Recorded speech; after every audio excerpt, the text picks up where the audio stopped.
Hi സുഹൃത്തുക്കളെ, പുതിയ വീഡിയോയിലേക്ക് എല്ലാവരും സ്വാഗതം. നമ്മളിപ്പോൾ ഉള്ളത് ചെമ്പ്ര മലയുടെ അടിവാരത്താണ് ഉള്ളത്. അപ്പോൾ അവിടുത്തെ വിശേഷങ്ങളുമായിട്ട് ഞാൻ ഈ വീഡിയോയിൽ വന്നിരിക്കുന്നത്. അതിമനോഹരമായിട്ടുള്ളൊരു കാഴ്ച കേട്ടോ അവിടെ നമുക്ക് കാണാൻ പറ്റുക. സാധാരണ രണ്ട് വിധത്തിലാണ് നമ്മളവിടെ പോകേണ്ടത്. ഒന്ന് മലകയറ്റത്തിനും, ഒന്ന് നോർമലി നമുക്ക് ആ മല കയറാണ്ട് തന്നെ നമുക്ക് ആ താഴ്വാരം ഭാഗത്തു നിന്നുള്ള കാഴ്ചകളൊക്കെ കണ്ടിട്ട് വരാം. മലകയറ്റത്തിനൊക്കെ പോവുകയാണെങ്കിൽ ഏകദേശം ഒരു 6 മണീൻ്റെ ഉള്ളിൽ ഫോറസ്റ്റ് ഓഫീസിൽ എത്തിയിട്ട് നമ്മൾ ബുക്ക് ചെയ്യണം. അങ്ങനെ ഒരു 5 ടീമായിട്ടാണ് മലകയറ്റത്തിന് പോകാൻ പറ്റുക. അത് ഏകദേശം 12 മണി വരെ ഉള്ളത് ടിക്കറ്റ് കാര്യങ്ങളൊക്കെ. പിന്നെ നമുക്ക് നോർമലി മലകയറ്റം അല്ല എങ്കിൽ ചെയ്യുന്നതെങ്കിൽ ജസ്റ്റ് ഒന്ന് പോയി കണ്ടുവരാം, താഴ്വാരത്തൊക്കെ നിന്നിട്ട് അങ്ങനെയും പോകാം.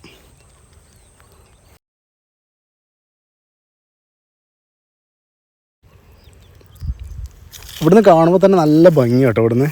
കാരണം നിങ്ങളത് നേരിട്ട് കണ്ടു കഴിയുമ്പോഴാണ് നിങ്ങൾക്ക് അതിൻ്റെ ഒരു ഫീല് ചെയ്യാൻ പറ്റുക.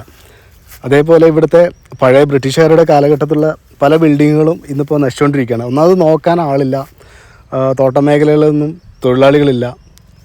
എല്ലാം പരിതാപകരമായിട്ടുള്ളൊരു അവസ്ഥയിലാണുള്ളത്. കാരണം ഇതൊക്കെ പണ്ട് ഒരു അതിമനോഹരമായിട്ടുള്ള ഒരു ഏരിയകളിൽ ഒന്നായിരുന്നു ഇവിടെ. കാരണം ഈ ബംഗ്ലാവ്, ക്വാർട്ടേഴ്സ്, ഈ അനുബന്ധപ്പെട്ട എസ്റ്റേറ്റുമായിട്ട് അനുബന്ധപ്പെട്ട ബിൽഡിങ് കാര്യങ്ങളൊക്കെ.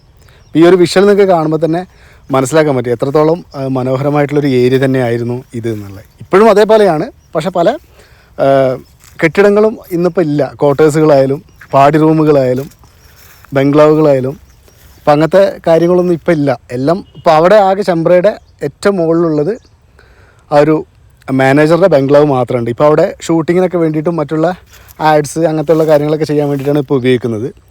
അത് പെയ്ഡ് എന്ന് വെച്ചാൽ നമ്മൾ പൈസ ഒക്കെ കൊടുത്തിട്ടൊക്കെയാണ് അങ്ങനെയൊക്കെ ആളുകൾ ചെയ്യുന്നത്. പിന്നെ ഇവിടുത്തെ യാത്ര ചുമ്മാ ഒരു യാത്ര പോകാൻ പറ്റിയൊരു അടിപൊളി സ്പോട്ട് തന്നെയാണ് ഇവിടെ. കാരണം ചുമ്മാ വേറെ ഒന്നും നമുക്ക് പൈസ ചിലവ് അങ്ങനത്തെ ഒന്നുമില്ല. കാരണം നമുക്ക് അവിടെ നിന്ന് വരാനുള്ള ഒരു ഇത് മാത്രം മതി. അതായത് ടിക്കറ്റോ മറ്റുള്ള കാര്യങ്ങളൊന്നുമില്ല. ചെമ്പ്രയുടെ അടിവാരം വരെ നമുക്കവിടെ പോകാം. കാരണം ഈ ഒരു വിഷ്വലൊക്കെ കാണുമ്പോൾ തന്നെ നിങ്ങൾക്ക് അറിയാൻ പറ്റും. ഈ ക്വാർട്ടേഴ്സൊക്കെ ശരിക്കും മനോഹരമായിട്ട് വൃത്തിയായിട്ട് സൂക്ഷിച്ചിട്ടുണ്ടെങ്കിൽ ഇനിയും സഞ്ചാരികൾ ഒരുപാട് ആകർഷിക്കാൻ പറ്റും. അവിടുത്തെ പ്രകൃതി ഭംഗി ഒരു പ്രത്യേക ഒരു ഫീല് തന്നെയാണത്. കാരണം ഇവിടെ കണ്ടില്ലേ നിങ്ങൾ ഈ സൈഡിലൊക്കെ പൊട്ടിപ്പൊളിഞ്ഞ് കിടക്കുന്ന റൂമുകളൊക്കെ കാണുന്നില്ലേ. കാരണം ഇതൊക്കെ നമുക്ക് ഈ ഒരു യാത്രകളിൽ തന്നെ എല്ലാം കാണാൻ പറ്റും. നമുക്ക് അതിമനോഹരമാണ്, അതിമനോഹരം. ഒന്നും വാക്കുകൾ കൊണ്ട് പറഞ്ഞിക്കാൻ പറ്റുന്ന ഒരു കാര്യമല്ലത്. ശരിക്കും അത് നിങ്ങൾ നേരിട്ട് കണ്ടറിയണം, വയനാട് വന്നു പോകുന്ന ആളുകളൊക്കെ. ഇപ്പോൾ ഇവിടെ കൂടുതലും ആളുകൾ താമസിക്കുന്നത് ബംഗാളികൾ, രാജസ്ഥാനികൾ, അങ്ങനെയുള്ള നോർത്ത് ഇന്ത്യൻ സംസ്ഥാനങ്ങളിൽ നിന്നിട്ടുള്ള അതിഥി തൊഴിലാളികളൊക്കെയാണ് ഇവിടെ താമസിക്കുന്നത്. ഇതവിടുത്തെ ഒരു മരമാണ്. എത്ര വർഷം പഴക്കമുണ്ടെന്നൊന്നും അറിയുന്നില്ല.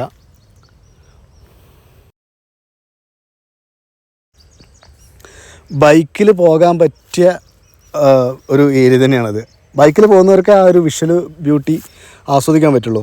പിന്നെ ഇവിടെ നമ്മൾ പോയപ്പോൾ കണ്ടിരുന്നൊരു കാഴ്ച, ഇവിടെ കുറച്ച് ഇടിഞ്ഞിട്ടുണ്ടായിരുന്നു. കുറച്ചൊന്നല്ല, നമുക്ക് ഈ വീഡിയോയിൽ കാണുമ്പോൾ നമുക്ക് ചെറുതായിട്ട് തോന്നുള്ളൂ, പക്ഷേ ഇത് നല്ല രീതിയിലുള്ളൊരു ഇടിച്ചിൽ തന്നെയാണിത്. ഏകദേശം ചൂരൽമല ഉരുൾപൊട്ടൽ ഉണ്ടായിരുന്ന സമയത്ത് അതിന് സമാനമായിട്ട് ഒരു ഉരുൾപൊട്ടൽ ചെമ്പ്ര ഭാഗത്തും ഉണ്ടായിട്ടുണ്ട് എന്ന് കേട്ടിട്ടുണ്ട്. അപ്പോൾ അതിൻ്റെ ഒരു പൊട്ടിയ ഏരിയയാണ് തോന്നുന്നത്.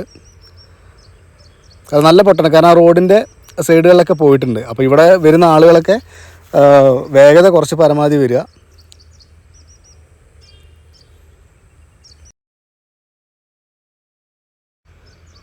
ഈ ഭാഗത്തൊക്കെ അങ്ങിങ്ങായിട്ട് ഓരോ സ്ഥലത്ത് വെള്ളച്ചാട്ടങ്ങളും കാര്യങ്ങളൊക്കെ ഉണ്ട്. പക്ഷെ നമുക്ക് അങ്ങോട്ട് പോകാനുള്ള പെർമിഷൻ ഇല്ല. അതൊരു ഫോറസ്റ്റ് ഏരിയ ആയതുകൊണ്ട്. അപ്പോൾ അതിക്രമിച്ച് കിടക്കുന്നതൊക്കെ അവിടെ ഫോറസ്റ്റുകാർ കണ്ടിട്ടുണ്ടെങ്കിൽ നല്ലൊരു ഫൈൻ ഇടും. അപ്പം വരുന്ന ആളുകൾ മാക്സിമം അതിന് ശ്രമിക്കാണ്ടിരിക്കുക. പിന്നെ വേസ്റ്റ് മാലിന്യങ്ങൾ കൊണ്ടുപോയി അവിടെ നിക്ഷേപിക്കാണ്ടിരിക്കുക. ഇവിടെ നിന്നൊക്കെ നമുക്ക് ആ പുഴയിലൂടെ അരുവിയിലൂടെ ഒക്കെ കിട്ടുന്നത് ശുദ്ധമായിട്ടുള്ള വെള്ളമാണ് കിട്ടുന്നത്. നമുക്കെന്താ ക്രിസ്റ്റൽ ക്ലീൻ ആയിട്ടുള്ളൊരു വെള്ളം കാര്യങ്ങളൊക്കെയാണ് കിട്ടുക. ഇവിടെയാണ് ഫോറസ്റ്റ് ഓഫീസ് ഇതിൻ്റെ ഫസ്റ്റ് തുടങ്ങുന്നത് കേട്ടോ. അവിടെ ചെമ്പ്രയ്ക്ക് നമ്മൾ എത്തിക്കഴിഞ്ഞിട്ട് പിന്നെ അവിടുത്തെ വളവുകളും കാര്യങ്ങളും, റോഡ് തന്നെ നമുക്ക് ചുമ്മാ യാത്ര പോയി ആസ്വദിച്ച് വരാൻ പറ്റുന്നൊരു സ്പോട്ട് തന്നെയാണ് ചെമ്പ്ര. ഇവിടെ പലപ്പോഴും ആളുകൾ പോയിട്ട് കുപ്പിച്ചിൽ, വെള്ളം, ബോട്ടിൽ അങ്ങനത്തെ കാര്യങ്ങളൊക്കെ അവിടെ ലക്ഷ്യമായിട്ടൊക്കെ വലിച്ചെറിഞ്ഞിട്ടുള്ളൊരു പ്രവണത ഉണ്ടായിട്ടുണ്ടായിരുന്നു. അപ്പോൾ അതിനുശേഷം ഇപ്പം വളരെ സ്ട്രിക്റ്റ് ആക്കിയിട്ടുണ്ട്. അതിൻ്റെ അടിവാരത്തും ഇപ്പോൾ ഒരു ചെക്ക് പോസ്റ്റ് ഉണ്ട്. അപ്പോൾ അവിടെ സെക്യൂരിറ്റി ഗാർഡ്സൊക്കെ ഉണ്ട്. അപ്പോൾ അവരത്തൊക്കെ പെർമിഷനൊക്കെ വാങ്ങിയിട്ടാണ് അവിടെ നിൽക്കേണ്ടത് നിങ്ങൾ. അല്ലെങ്കിൽ വേറെ എന്തെങ്കിലും ഒരു ഇഷ്യൂവും കാര്യങ്ങളൊക്കെ വരുമ്പോൾ നമ്മൾ പോയ ആളുകളായിരിക്കും കൊടുക്കുക. അപ്പോൾ അങ്ങനത്തെ കാര്യങ്ങളൊക്കെ ശ്രദ്ധിക്കുക. അവിടെ പോയിട്ട് നമ്മൾ അലക്ഷ്യമായിട്ടുള്ള കാര്യങ്ങളൊന്നും ചെയ്യരുതൊന്നും.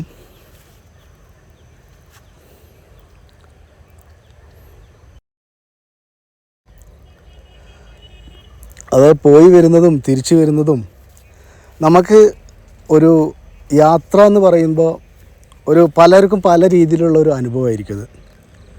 പക്ഷേ ചെമ്പ്ര പീക്കിലേക്ക് പോവുക എന്ന് പറയുമ്പോൾ നമ്മുടെ പ്രകൃതി സൗന്ദര്യം മാത്രമല്ല, അവിടുത്തെ പഴയ പാടികൾ.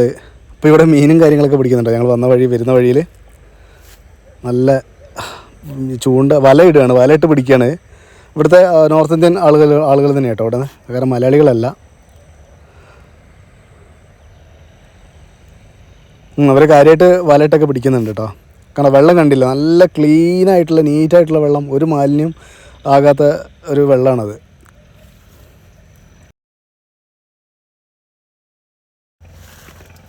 ഇവിടെ കൊണ്ട് ആളുകളൊന്നും ഇല്ലാത്തത് കൊണ്ട് ഇവിടുത്തെ ഗ്രൗണ്ടൊക്കെ ഇപ്പം കാട് കയറിയ നിലയിലാണ് ഇപ്പോൾ ഉള്ളത്. കാരണം മുൻപൊക്കെ ഇവിടെ ഒരുപാട് ആളുകൾ അടുത്ത് പരിസരത്തൊക്കെ ആയിട്ട് താമസിച്ചിട്ടുണ്ടായിരുന്നു. ഇപ്പം പാടികളിൽ ആളുകൾ താമസിക്കാനില്ല. ഇവിടെ ഒരുപാട് പേര് ഫുട്ബോളൊക്കെ കളിച്ചിരുന്ന ഒരു ഏരിയയാണ്, അതിമനോഹരമായിട്ടുള്ളൊരു ഏരിയ ആയിരുന്നു. പക്ഷെ ഇപ്പം അല്ല. നമ്മൾ ഫസ്റ്റ് ചെമ്പ്രയിലോട്ട് പോകുന്നതിന് മുന്നേ കുന്നമ്പറ്റ ഭാഗത്തുനിന്ന് കാണുന്നൊരു വ്യൂ ആണിത്. വ്യൂ എന്നാണ് നമ്മൾ ഏറ്റവും മുകളിൽ നിന്ന് എടുത്തിട്ടുള്ളത്. കാരണം അതിൻ്റെ പകുതിയോളം ഭാഗത്തു നിന്നാണ് നമ്മൾ ഇങ്ങോട്ട് താഴോട്ട് നോക്കിയിട്ടുള്ളത്. ഒരു ചെമ്പ്ര പീക്ക് എന്ന് പറയുമ്പോൾ തന്നെ വയനാട്ടുകാരുടെ ഒരു സ്വകാര്യ അഹങ്കാരം തന്നെയാണ് ചെമ്പ്ര പീക്ക്. അതിലൊരു മാറ്റമില്ല. കാരണം വയനാട്ടുകാരുടെ എന്തിനും ഏതിനും ഈ ഒരു ചെമ്പ്ര പീക്ക് ഉണ്ടാവും ശരിക്കും.